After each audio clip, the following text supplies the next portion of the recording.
পর পর দুইটা মেয়ে আমার। এবার আবার আমি কনসেপ্ট করছি। কনসেপ্টের কথা শুনে আমার শাশুড়ি মা সকালবেলা তার কাছে ডেকে নিলেন আমায়।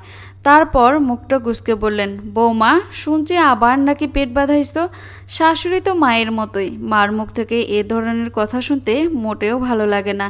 তিনি ইচ্ছে করলেই তো কথাটা সুন্দর করে বলতে পারতেন, তবুও আমি কোমল গলায় বললাম, জি মা, আমি কনসেপ্ট করছি। এবার শাশুড়ি মা উদাস গলায় বললেন, এইবারও কি মেয়ে সন্তান জন্ম দিবা? আমি চোখ নিচের দিকে নামিয়ে কাপা কাপা গলায় বললাম, মা, সন্তান দানের মালিক তো আল্লাহ, আমি তো জানি না আমার কি সন্তান হবে। মা রেগে গেলেন আর রাগান্বিত স্বরে বললেন, শুনো বৌমা, আমি হইলাম এক কথার মানুষ। এইবার যদি তোমার মেয়ে সন্তান হয় তাইলে কিন্তু তোমার লাইগা এই বাড়ির দরজা চিরতরের জন্য বন্ধ। আমার ছেলে সন্তান চাই, বংশের উত্তরাধিকারী চাই। উত্তরাধিকারী না পাইলে সোজা তালাক, তবে 1-2 তালাক না, 3 তালাক। মার মুখ থেকে এমন কথা শুনে আমার সারা শরীর একদম কেঁপে উঠল। যেখানে দাঁড়িয়েছিলাম ওখান থেকে কোনোভাবেই আর নড়তে পারতেছি না, যেন মাটির সাথে চিরতরে আমার পায়ে আটকে গেছে। মা তখন ধমক দিয়ে বললেন, কি হইল, এইখানে থামবার মতো দাঁড়াইয়া আসতো কেন? চোখ ভরা পানি নিয়ে সেখান থেকে ধীরে ধীরে আমার ঘরে গেলাম। ওই দিন রাতে আমি আমার স্বামীকে বললাম, মা বলেছে এইবার যদি ছেলে সন্তান না হয় তাহলে আমাকে ডিভোর্স দিয়ে দিবে। তুমি কি বলতেছো? আমার স্বামী আমার কথার ধারের কাছেও গেল না। সে বলল, রাত কত হয়েছে দেখো তো ঘড়িতে। আমি সময় না দেখে বললাম, আমি তোমায় কিছু বলছি। এবার রেগে গেল। রেগে গিয়ে বলল, আমার কাছে পৃথিবীর সব কিছু বলতে পারবে, কিন্তু আমার মায়ের নেওয়া ডিসিশনের বিরুদ্ধে কোনো কিছুই বলতে পারবো না, বুঝেছো? তার মতো উচ্চশিক্ষিত এক ছেলের কাছ থেকে এমন মেরুদণ্ডহীন মানুষের মতো কথাটা শুনে আমি হয়ে গেলাম। ভাবতে পারছি না সে এই কথাটা এমনভাবে নেবে। এবার আমার বিপদ আরও ঘনিয়ে এলো যখন চেক আপ করানোর জন্য জানতে পারলাম আমি এবারও মেয়ে সন্তানের মা হতে যাচ্ছি। ডাক্তারের চেম্বারে গিয়েছিলাম, সাথে শাশুড়িও ছিল। ডাক্তার রিপোর্ট দেখে হাসি মুখে বললেন, খুশির সংবাদ আছে, বলুন আলহামদুলিল্লাহ। আমি আলহামদুলিল্লাহ বললেও মা আলহামদুলিল্লাহ বলল না। মা শুধু জানতে চাইলেন কি সন্তান হবেন। ডাক্তার মিষ্টি করে হেসে বললেন, মেয়ে সন্তান। মেয়ে সন্তান হবে এই কথা শুনে আমার শাশুড়ি ঝটপট ডাক্তারের চেম্বার থেকে বেরিয়ে এসে আমায় বললেন, তোমার তো এইবারও মেয়ে সন্তান হবে। সন্তান দেওয়ার মালিক হচ্ছে আল্লাহ, কিন্তু তোমার শাশুড়ি তো তোমাকে তালাক দিবে। তালাক দেওয়াটাও মালিকের ইচ্ছা, তার ইচ্ছা ছাড়া গাছের পাতাও নড়াচড়া করে না। মার কথা শুনে আমি ভয়ে থরথর করে কাঁপছি। কি করব না করব বুঝতে পারছি না। চোখ দিয়ে টপ টপ করে পানি বেরিয়ে পড়ছে। মা বললেন, সব আল্লাহর ইচ্ছা, কান্নাকাটি কইরো না। তোমার দুঃখ দেখে তোমার প্রতি আমি সামান্য দয়া করতে পারি। আমি তোমারে আমার ছেলের জন্যই রাখতে পারি, কিন্তু শর্ত আছে একটা। শর্ত হইল আমার ছেলের অন্য বিয়েতে তোমার অনুমতি দিতে হইব। অনুমতি না দিলে তোমায় আমি রাখবো না। আমার বংশের বাতি জ্বালানোর জন্য ছেলে সন্তানের প্রয়োজন। তুমি কোনো দিনও ছেলে সন্তান জন্ম দিতে পারবা না। ছেলে সন্তানের জন্য আমার ছেলেরে আরেকটা বিয়ে করাইতে হবে, বুঝছো? আমি ভয়ে অনবরত কাঁপছি আর হাত দিয়ে চোখের পানি মুছছি। মার কথাটার কী জবাব দেওয়া উচিত তা আমি খুঁজে পাচ্ছি না। আমার স্বামী মা ভক্ত। মা যদি বলে এখন তোরে বউ তালাক দিতে হবে, সঙ্গে সঙ্গে সে তালাক দিয়ে দিবে। তার মা যদি বলে তুই আরেকটা বিয়ে কর, সঙ্গে সঙ্গে সে আরেকটা বিয়ে করতে রাজি হয়ে যাবে। আমি কাঁদতে কাঁদতে আমার শাশুড়ি মাকে বললাম, মা, আপনি কি আমায় 3টা দিন সময় দিতে পারবেন দয়া করে?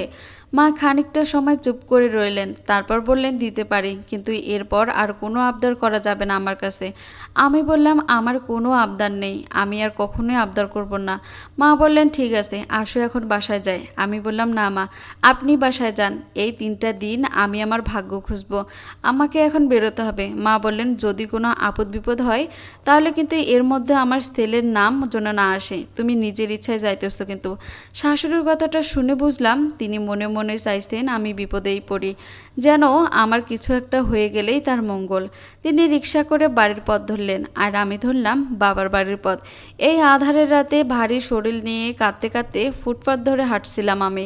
প্রচণ্ড শীত, সেই শীতে ঠকঠক করে কাঁপছি। আমার মেয়েরা তো বুঝতেই পারতেছে না তার মা কত বড় বিপদের মধ্যে আছে।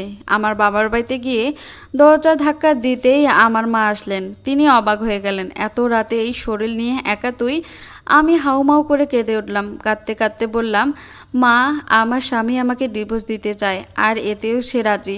তবে তার দ্বিতীয় বিয়ে যদি আমি মেনে নেই তবে তারা আমায় রাখবে। মা শুনে কাঁপা কাঁপা গলায় বললেন, এটা কি মগের মূল্য নাকি? ভাইয়া শুয়েছিলেন, তিনি এগিয়ে এলেন, সাথে ভাবিও ছিল। ভাইয়া এসে বললেন, ওই হারামজাদাটা মেরুদণ্ডহীন কাপুরের একটা। ভাবিও আমার হাত ধরলেন, বললেন, ভয় পেও না তুমি, আমরা আছি। তুমি দুটি মেয়ে নিয়ে আমাদের বাড়িতে এসো, ওরা ডিভোর্স দিয়ে দিক। এত কিছুর পরেও ওখানে থাকার কোনো প্রশ্নই আসে না। আমার ভাইয়াও বলল, তুই কাল তোর মেয়েদেরকে নিয়ে এখানে এসে পড়। পরের দিন সকালবেলায় আমি আমার স্বামীর বাড়িতে গেলাম। সেখানে গিয়ে দেখলাম যে আমার শাশুড়ি আর আমার দুই মেয়ে বাড়িতে নেই। আমি অবাক হয়ে গেলাম। আমার স্বামীকে জিজ্ঞাসা করলাম, আমার মেয়েরা কোথায় আর মা কোথায়? আমার স্বামী বলল, ওর দাদির সাথে নতুন মা দেখতে গেছে, আমার জন্য বউ আনতে গেছে। আমি রেগে গিয়ে বললাম, তোমার মা গেছে যাক, কেন আমার মেয়ে দুটোকেই নিয়ে যেতে হবে? তখন আমার স্বামীও রাগে বলল, মেয়েগুলো কি তোর নাকি রে? আমি বললাম, হ্যাঁ আমার। এই মেয়েদের জন্যই তুমি আমায় ডিভোর্স দিচ্ছ। সে বলল, এই মেয়েদের জন্য তোকে ডিভোর্স দিচ্ছে না, তোকে ডিভোর্স দিচ্ছি তোর শুধু মেয়ে সন্তান হয় এই দোষের কারণে।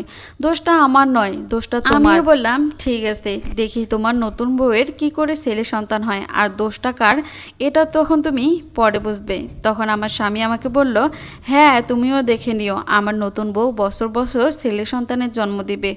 এর কিছুক্ষণ পরেই আমার শাশুড়ি আমার দুই মেয়েকে নিয়ে বাসায় এসছে। ওরা এসেই আমাকে বলল, মা, বাবা আরেকটা বিয়ে করবে, খুব মজা হবে তাই না? আমি ওদেরকে কাছে টেনে নিলাম। আহারে, আমার অবুঝ সন্তানরা ছোট মানুষ, বাস্তবতা বিষয়টা ওরা এখনও বোঝে না। ওর দাদি যে ওদের কাছ থেকে ওদের বাবাকে কেড়ে নিচ্ছে এটা সে কোনোভাবেই বুঝতে পারতেছে না। আমার শাশুড়ি বলে উঠলো, তুমি কি সিদ্ধান্ত নিছো? আজকে তো আমি আমার ছেলের বিয়ে একদম ঠিক করে এসেছি। আগামী শুক্রবার আমার ছেলের বিয়ে, তুমি কি এই বিয়েতে থাকবে? যদি তোমার মন না চায় তাহলে কিন্তু তুমি চলে যেতে পারো। এই কথা শুনে ওইখানে আর আমি এক মুহূর্ত দাঁড়ালাম না। আমি যে কাপড় পরেছিলাম, আমার মেয়েরা যে কাপড় পরেছিল, সেখান থেকেই আমি একটা রিক্সা নিয়ে আমি আমার বাবার বাড়িতে চলে আসলাম। ঘৃণা লাগে ওই মানুষগুলোর প্রতি। ছেলে সন্তান না হওয়াটাকে আমার দোষ? আমাকে ডিভোর্স দিয়ে নতুন বিয়ে করেছে। আমিও আমার মেয়েদেরকে নিয়ে ভালো আছি। এখন আমি একটা প্রাইভেট কোম্পানিতে চাকরি করি, ভালো স্যালারি পাই। আমি আমার মেয়েদেরকে কখনোই বাবার অভাব বুঝতে দিব না। মূর্খদের কারণে হাজারো সুখের সংসার ভেঙে যায়।